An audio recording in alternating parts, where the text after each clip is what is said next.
So yeah, you had mentioned basically involuntary retirement and layoffs as a, that's a function that the journalism field is kind of transitioning. Where do you see the future of journalism? I don't really know. Um, my background and experience is in print journalism, and I really spent many years kind of slogging it out in the community, going to local government meetings, like covering small towns. I'm so proud of what I did and just hopeful that in my years I contributed to my community.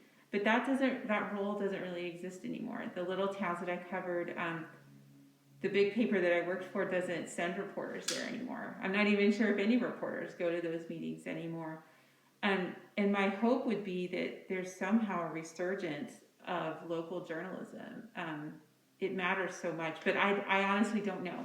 I've been out of the field for 3 years now, and I'm just not sure. I'm not sure what the future is going to be. How has your writing or creativity changed? And was that like a positive, rewarding change in spite of maybe whatever, always it's always sad to say goodbye to something in your life, that kind of thing. Um, I well, let me see. I was sad to leave. I knew it was coming. I always told people I was going to be the last rat off the sinking ship, and I pretty much was. I was the last freelancer to be told their section would no longer be publishing. And I stayed that long, even though I knew there was no future, just because I loved it so much. And I wouldn't say that love has waned. There's just no forum right now for me to practice. So in terms of creativity, and this is why I'm here at Azule in part, is because as a journalist, you're trained to tell other people's stories, not your own. And in terms of writing style, we're supposed to completely remove ourselves from our writing and tell the news in as straightforward a way as possible. And in this time, since I'm not working for the daily newspaper anymore, I have realized I never really found my own writing voice in that because I was always telling everyone else's stories in the most straightforward way possible. And so I started thinking a while ago about what it would be like to tell my own stories in my own voice. And then I thought, well, I don't even know what my writing voice is. So I'm here to try and figure that out a little bit. I don't think I'll figure it out in a week, but I'm hoping to at least start exploring some of my own stories and thoughts and maybe begin to feel more comfortable writing about myself rather than writing about other people and their stories. Mm-hmm. And is being at a place like Azul, how does that contribute to that process? Well, for one, it's not my house where I've been cooped up with my family who I love, but we've all been at home. I have 2 teenage children and a husband, and we've been working at home since March, which has had its benefits, but it's also become very cluttering mentally. There's no space to think, certainly not for any long period of time. So here, I can talk to my family once a day, but they're not present otherwise. So there's space. There aren't any pets or chores or just those kind of mundane daily things that need to be taken care of, and I can just think about things and if I want to spend an hour brainstorming one idea on paper, I can do it, and that's a luxury I would never ever have at home. So being here, this is my 3rd day, and I was really happy with what I wrote this morning. Just writing ideas, and not just ideas, but trying to write deeper and think through like lessons and meaning and connections. And I started to get into that a little bit. I was like, okay, maybe having the time and space here to work, hopefully it'll yield something. I don't know what, but I'm excited about what's going to happen as I write the next few days. So if you have spent all your career writing other people's stories and not really having your voice, and now you're contemplating doing the opposite, do you think that will be a easy, rewarding, or terrifying process? Well, it's completely terrifying.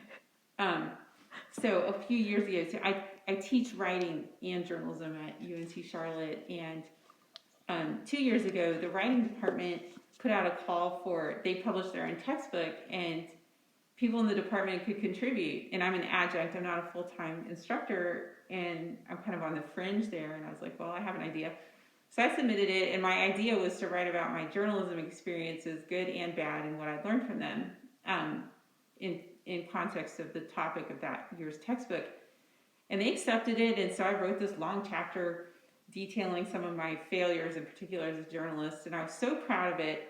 And I turned it in, and then I was like, oh my gosh, people are going to read about me. I was so regretful that I had written that. And now going back, like, it's not that revealing. It's really not revealing at all. But I'm terrified is the word I've used. Like, oh my gosh, somebody's going to read about me, and it's going to be in a textbook, and people are teaching it in their classes. And that's something I just try not to think about. But yeah, it's scary to even think about my family reading those stories, or my parents.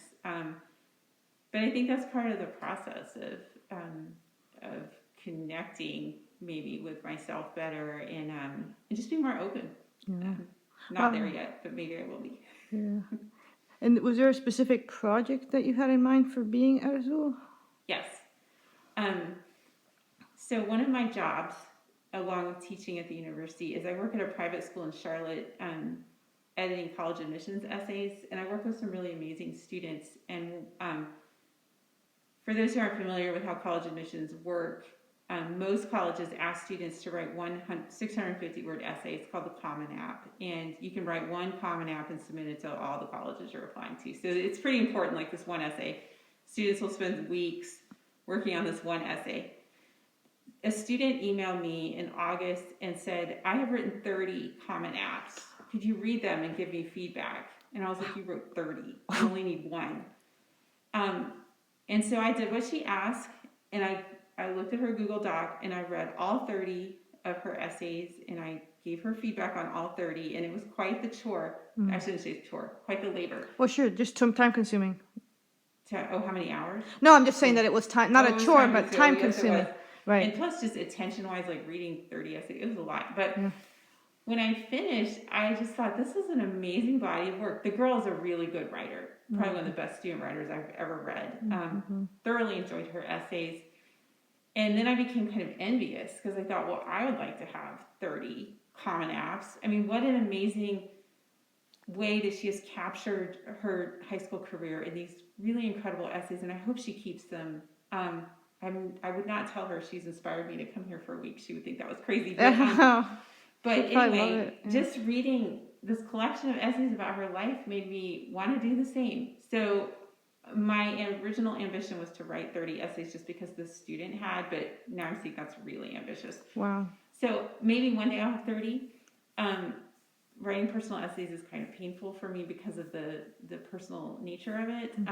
But I'm plugging along. Like, I'm pretty happy with the essays I've written and the ideas that are coming to me here as I read and talk with the people here, and I'm just outside and have time to think. And so I don't know what's going to come of it. I don't know if I would ever submit it for publication, but if anything, I recorded some history of my own life that maybe someday my children will want to read, or great-great-grandchildren, just to know, or it could even take off and become like a thing that everybody reads. I mean, it has maybe so. I have no expectations for it right now. This is more of a personal thing. I mean, I've published plenty in my life. But not your thing. Not except that one textbook chapter. Yeah. So my goal is not to publish, although I'm open to it, but it's more just to get it down there. To get some kind of collection of personal essays together. Any final thoughts?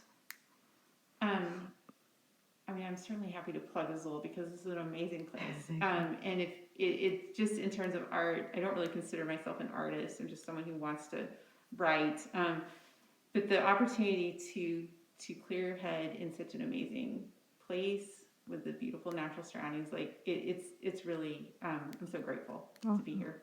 Thanks so much, Marty.